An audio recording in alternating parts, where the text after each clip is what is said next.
the first places that were taking Bitcoin were like car dealerships and strip clubs. And, the strip clubs is kind of, obvious of, there's no stamp for it. Nobody no chargebacks. No one knew you were there. Chargebacks are less. I actually just learned this in litigation cases that people do chargebacks like crazy at strip clubs. Oh, yeah. And they have you like sign these forms. I just went through this file and it was, they charged back after they went back into the room like 5 times with their license and stuff, and they tried to charge it back. So that'll be an interesting deposition. There's a professional athlete who was on a podcast or something like a few years ago, and he was telling how he would have to have his friends sign his credit card for him, and then he'd charge it back, on his Amex. So he's on there being like, I do fraud. Yes. With hookers. Welcome to the Payments Experts Podcast, a podcast of Global Legal Law Firm. We hope you enjoy this episode. Welcome to the Payments Experts Podcast, a podcast of Global Legal Law Firm. We're very excited today. We have in studio managing partner of the law firm, James Huber, as well as special guest joining us in studio, Anthony Dominguez. Anthony Dominguez of AMP Payment Systems. Gentlemen, we're excited to have this conversation. Welcome. Thanks, Jeremy, and thanks for joining us in here. Yeah, appreciate the invite. What do you find? We don't get too many. I mean, we always joke our dress code here is, I think I've described it to people as offensively casual because none of our clients ever come in. Our clients are all over the country, and very few of them find themselves in North County, San Diego. What are you doing up here? So actually, we spent a lot of time in La Jolla. So my wife and I have done some Airbnb investments, and so what we kind of do is we buy some real estate in places that we want to travel to. Perfect. And we remodel. We hold on to it. We rent it on Airbnb and VRBO when we're not there, and then we get to use it when it's available. Yeah, so great. And for Airbnb, how are they doing their payments? Because I pay on a credit card there. Do you know who's doing that? You know what? I think they switched it in the last 2 years or so. But I think they were literally just using Stripe or somebody for quite a while. Yeah. Yeah, because that's a huge account. And are they doing surcharging and discounting at Airbnbs? No, they're not. And actually, Airbnbs, especially from California, is doing a big push to make sure that all the fees and everything are included in your initial quote. Right. Because before, you used to build in a cleaning fee and some other expenses, which was an advantage to travelers if you were staying, for a longer time. Yeah. Because, one flat fee versus, 2 weeks or 3 weeks. Right. It was more expensive if you were staying, 2 nights or 3 nights. So now it's just, you got to build into your price. So, yeah, I don't see them doing a surcharge anytime soon. Yeah. Yeah. And the junk fees, it was kind of like Ticketmaster with Airbnb. You had no idea what you were going to get charged. You sign up, you pay your deposit, and then you're leaving, and you're like, what do you mean all these fees? So junk fees is a hot topic that we can certainly delve into because some of the legislation coming down, you could call interchange a junk fee because you have no idea the rate you're going to get charged. Now, the consumer's not getting charged that. The merchant is not really getting charged that because most of them, what about the merchants that are on Interchange Plus? Yeah. Couldn't they make an argument? The last time I checked, and it's been a while, there was 147 different interchange rates. Yeah, it's insane. So any merchant on Interchange Plus, I don't see what would stop them from going, these are junk fees. Hey, James, before you get into that, for our audience, would you talk about what is Interchange Plus versus just interchange? Okay, so interchange is the rates that Visa and MasterCard, and as I said, I think last time I checked, there was 147 of them. I'm guessing they didn't eliminate any. They're usually adding. Yeah, they're adding. So those are the rates that Visa and MasterCard charge based on how the transaction is. If it's a rewards card and I do it on the internet, that's one rate. If it's a debit card and I don't punch in my debit, that's another rate. So you put all those scenarios out, and you end up with a gajillion different rates. So some merchants are charged, a flat rate, 3.5%, everything. Or some of them are charged, 2-3% for, really secure transactions, and then a higher rate if it's online or it's riskier. Some merchants are put on an Interchange Plus. So whatever the interchange rate is, they'll just add a fee to that. So if I was a merchant, I might go, "What? These are junk fees. I have no idea what I'm getting charged." And they might be coming after someone like you, and you're going, "Well, that's not me charging them. I'm literally just passing these through to you." Yeah. So, be interesting to see how this junk fee comes down. I don't think they're really looking at that right now. They're mostly looking at like Ticketmaster, where you buy a ticket and it's all this. Sometimes it's $50, sometimes it's $150. So, are you guys hearing any chatter from your end about junk fees? Not a substantial amount. I think it's one of those things that, there's so many other pressing issues right now for a lot of business owners. And so delving into the minute, details of, they were charged, 10 basis points, 20 basis points here or more. I think that's kind of, that's not something that they're focused on. But yeah, everything I'm seeing is that it's focused on the consumer end and, what the end user is like seeing and being charged. And are they aware of that when they do a transaction, right? Like, that's kind of what we're hearing, more of. Yeah, I mean, I remember when cash discounting or dual pricing or surcharging came out, nobody liked it because, I'm buying a $2 cup of coffee and all of a sudden it costs $2.25. Yeah. Everybody hated them. Once COVID came around, it kind of went nuts because everybody's going, look, I understand businesses are struggling and I have to use my credit card. There's a benefit. I talk about it all the time. Prior to COVID, we would go into court and you'd get, a judge that had way grayer hair than me. He's going, huh? Credit card? Like, I don't even use that. I don't use it for anything. I use the big wad of cash that, judges, they just have piles of it in their houses. So, but they're like, just use cash. They're like, well, no big deal if you can't take credit cards. Yeah. And because just go to the ATM. Excuse me, because we're arguing, these are the rules, the Visa rules, these are the laws. And he's going, huh? That's a privilege, not a right. And then COVID came around and he's going, oh my gosh, I had to order, my ivory back scratcher online and, I had to use my card. So it's not an option. Yeah. But we're ahead of ourselves. You're CEO, is that your title? Yes. Yeah. I mean, you're the I'm not top dog. Yes, I am. I'm not a big title guy, or I try to be accessible. I try to be available. Right. So I'm definitely not, like I'm not a name dropper, or title dropper kind of person. But yes, that is. My and when title. you're talking to merchants, I mean, I see a lot of people. You don't take the title CEO necessarily because, like, why am I talking to the CEO? Like, I'll see a lot of people that are owning the company and they're the VP of sales or something. Yeah. So it's more, approachable, or you don't look as ragtag. But I mean, I have clients that, process $1 billion a month. A merchant has an issue, they still get to talk to the CEO. So it's AMP Payment Systems. Why don't you tell us a little bit about AMP Payment Systems, where you're at now? Yeah, for sure. So AMP is or AMP is it's kind of a culmination of some ideas that we had about what we'd seen in the market in terms of being a solution-oriented ISO. You deal with this all the time. You see contracts from all of the major players, and I'm sure you hear all the same complaints. Is that some folks do some core things and they do it well, and then they don't do anything else. And anything beyond that, they could care less. It's if they're not getting the business, then they're not really there to guide you through it and kind of walk you through it. So we saw a lack of solutions available. People love in the merchant industry love to say no. We don't do that. We can't do that. Right. And then you have to rephrase the question, rephrase the statement. It's like, oh yeah, we can do it. Yeah. Okay. No, but you made me go through all these hoops to get the answer that I knew that was available, but you couldn't get outside the box. Right. So, we wanted to offer that for both our ISOs and our agents, as well as our merchants, just solutions. So, we've been focusing on, the low risk, which we've always done, the face-to-face transactions, the mom and pop stores, 1 to 6 locations kind of thing.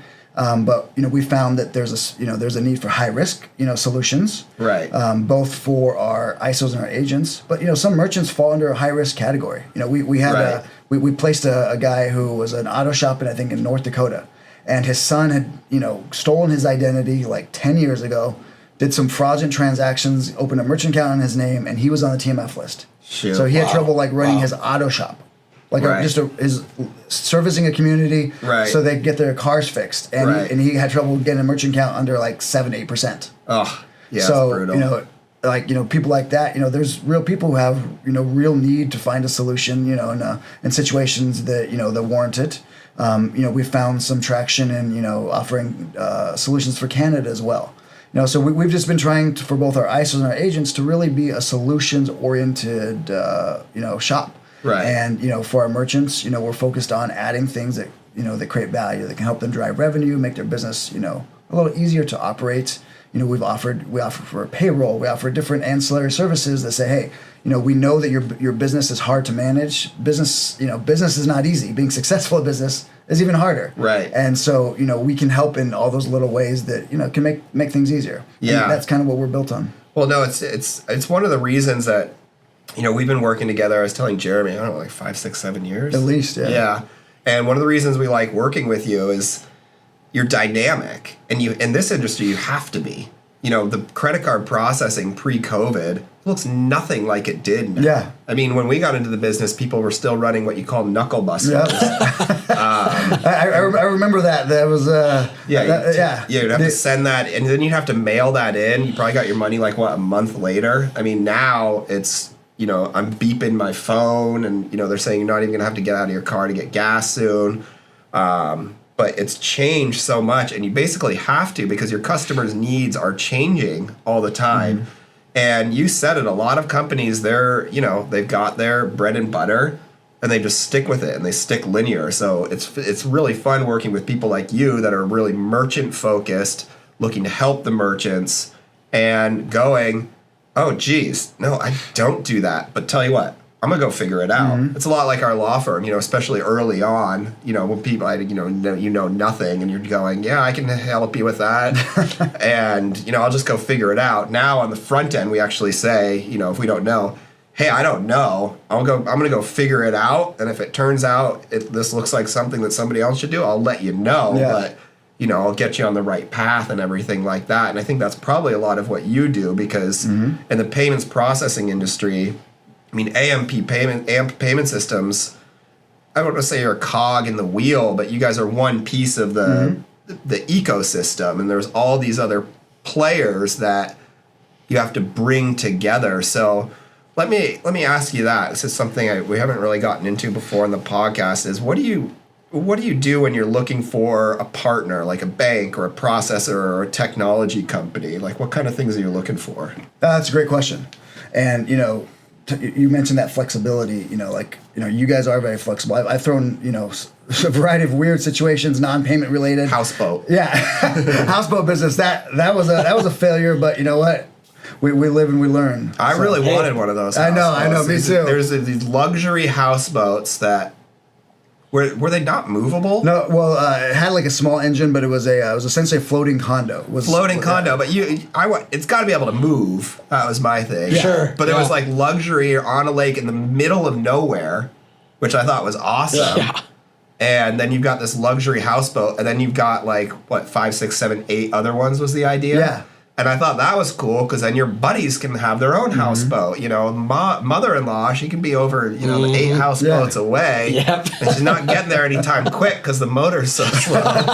Anyway, sorry, I digress. But what are you looking for in partners? Yeah, so for us, what makes the most sense is, look, obviously the numbers matter, right? In terms of, revenue share, things like that.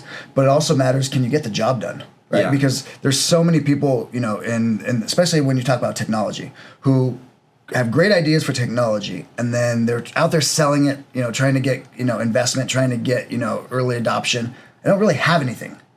And then, you try it, you're like, this is nothing, or, you look at AI where, it's been, last 10 years we've been hearing about AI. Everyone's like, we integrated AI. Yeah. And it was all BS for the most part. It wasn't really AI. Some of it still is. Yeah. We'll talk about that later. Yeah, exactly. Yeah. And now, there's real legitimate AI being introduced to products and to services. Right. And, so now it's a matter of, evaluating partners, evaluating tools, and seeing an educated guess of, hey, are you actually going to be able to accomplish what you said you're going to accomplish? Cool. The numbers make sense. If that is the case, here, the numbers work. But are you actually going to be able to get that done? And does it work with what we do, right? Because, a tool can be great, but if you have to totally revamp your system And, then Yeah. it's not worth it. Well, I mean, maybe it is, but it's got to be. It better be really worth it. How do you judge if somebody can deliver what they say they're going to deliver too? Because we run into this. We in our firm in the legal work, we end up picking up a lot of cases that are halfway down the road because they're going, look, they're just not getting it done. They're billing me like crazy. I really like the guys, but like I just don't know what's going on.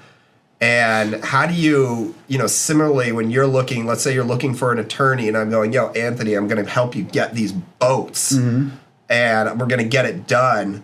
And obviously your judge of character was spot on for me, but how do you pick it how do you pick it with like your processing or technology companies? Like how do you get that vibe, or is it just instincts? You're like, nah, this guy's full of smoke. So it's a combination of things. Definitely some time in the business. There's a lot of great people in our industry, but there's there's that handful of just slime balls that people run across, right? And so you start to get your ears open for those keywords. Look, over promising. If when everything is perfect, then I know you're hiding something from me, right? Right. Like, if I ask you, let's say we're talking about a processing partner and I say, hey, what are your core, what merchants are you guys looking for? Like, what should I bring to you? Uh-huh. And they're like, oh, we like everything. No, you don't. Nobody likes everything. Right. So what don't you like? Tell me, oh, well, okay, actually we sometimes have trouble with this or this. Okay, cool. Let's get down to it. But someone who wants to continually tell me that they're amazing in every way. Like, look, you work for an organization. Nobody is perfect, and that's okay. Right. But be upfront with me of like, hey, if we melt, if we fit in, then we can make money together. Yeah. But if what we need isn't covered by what you can offer, that's okay. Right. Like, just let me know. Yeah, just tell me. Yeah. So anyone who can't tell me, hey, this is not my field, this is not my expertise about anything, then it's usually someone I can't trust. Yeah, that's a good point. So if somebody's going, here's what I can do and here's my limitations. Mm-hmm. Yeah, that's a good idea. So that's a good for anybody that's looking to. What about you? Like, you guys kind of, you guys obviously want as many customers as possible, but you have to evaluate, whether, some people are just worth your time and energy. Yeah, I mean, well, Jeremy does most of our client intake on the front end. Jeremy, how do you pull out the people that are just not going to work? Because we've had it before where, like I said, we pick up cases, and it's rare, but I can think of, there's one time this year where the guy's going, hey, the way this is working just isn't working. I was going, absolutely. It wasn't my case, of course, but it was, he's talking about another attorney at our firm, and I'm going, yeah, absolutely. I think you should go somewhere else if you're feeling that way. I think you put your finger on it, both of you. It has to do with transparency, right? You can get that sense when people are just being straight with you. It sometimes happens. Merchants approach us about match lists, about match TMF very often, and it turns out we find out later they gave us 30% of the story, right? So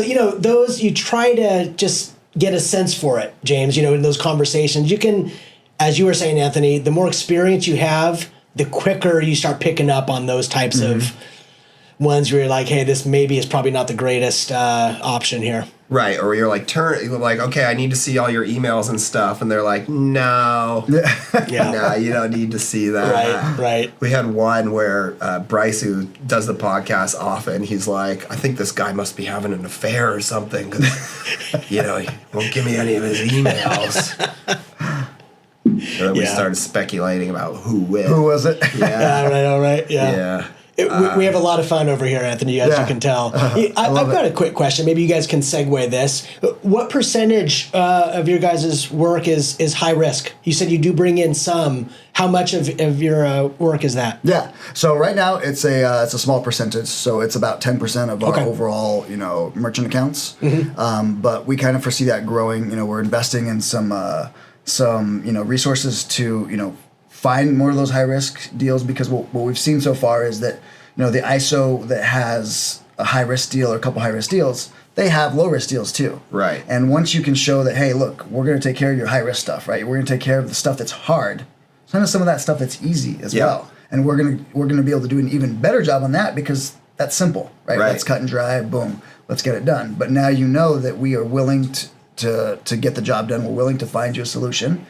And we're going to go through that extra legwork and that extra bit of effort that it takes to sometimes get a deal placed. Right, and nobody wants just high risk business. So when agents and ISOs are finding merchants that need the business, it's nice to have both. Mm-hmm.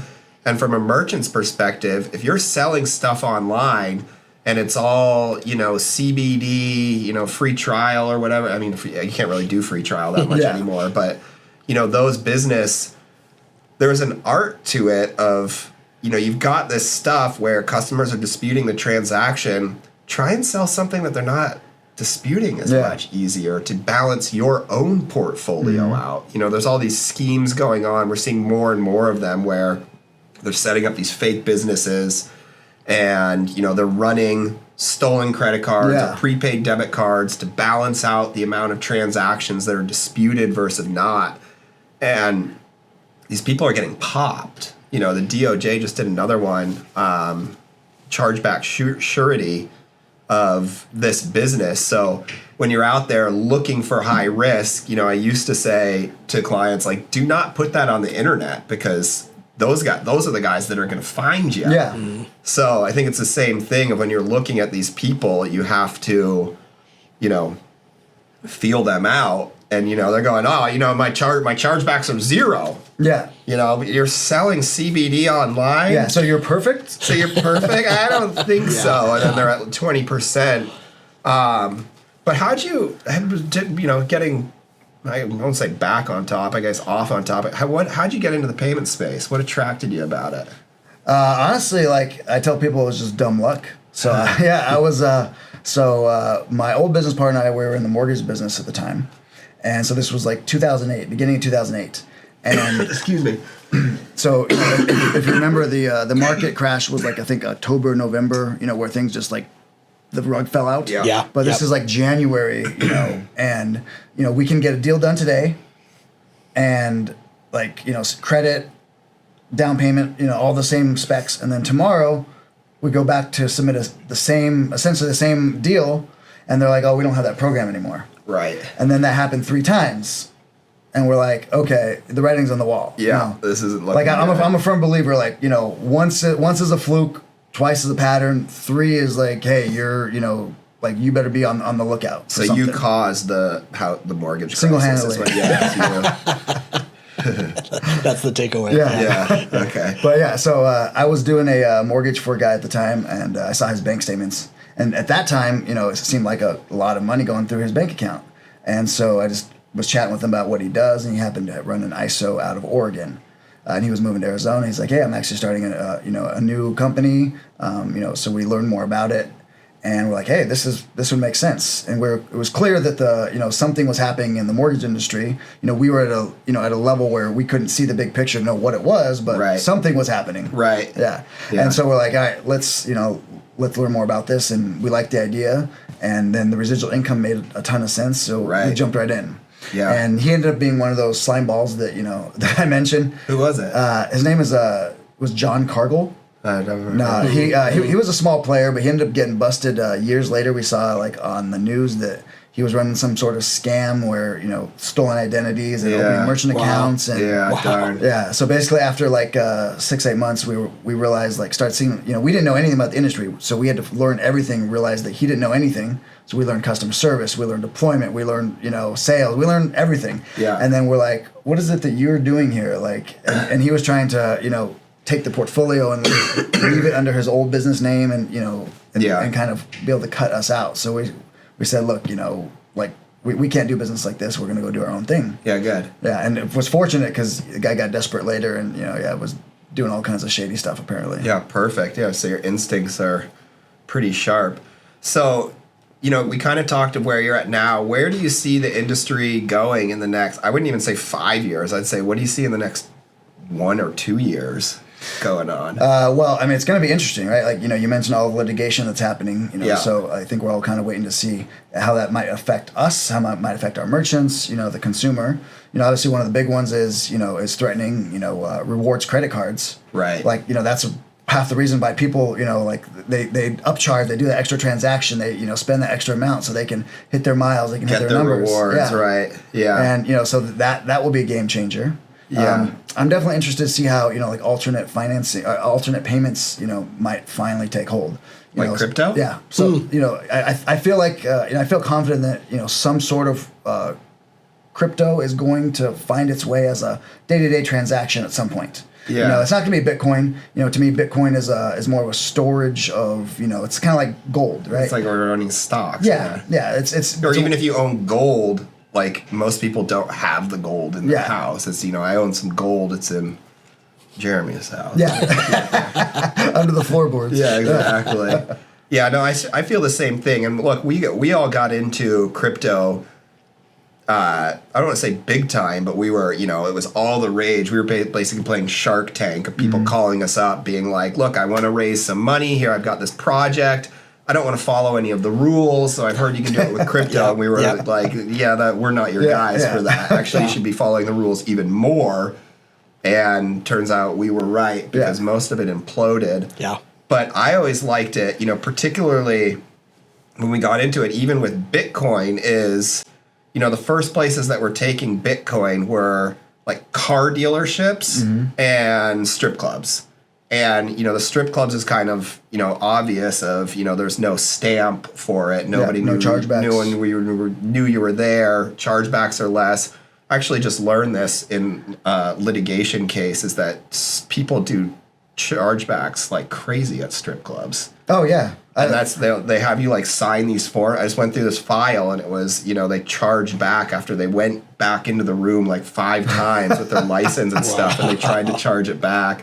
So that'll be an interesting deposition. There's a professional athlete who was on a podcast or something like a few years ago, and he was saying how he would have to have his friend sign his credit card for him, and then he'd charge it back, on his Amex. So he's on there being like, I do fraud. Yes, yes. With hookers. Wow.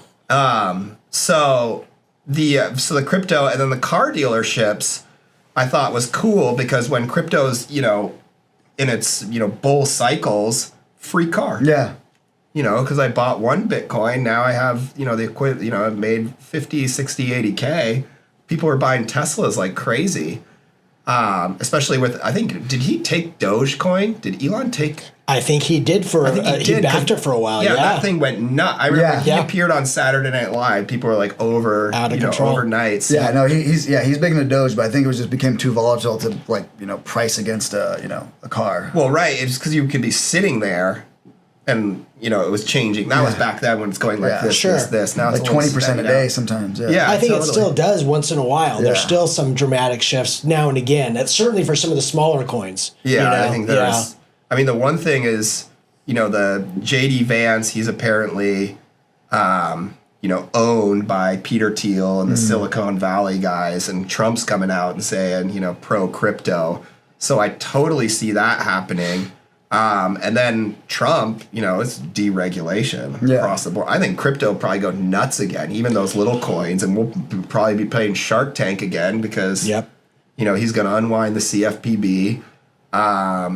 And he probably can't unwind the SEC, but he can certainly... He can tone it down. He can certainly tamp it down, and he will, and cut budgets and cut enforcement. So I could see, a golden age of payments for Trump. And, I don't have a problem speaking my political views here, but when the guy gets shot in the ear and gets up, and then last night Hulk's ripping his shirt off, it's looking pretty likely that we're in for another 4 years. I mean, we were talking before we got started. It was like the only way we could beat him is Oprah Rock ticket.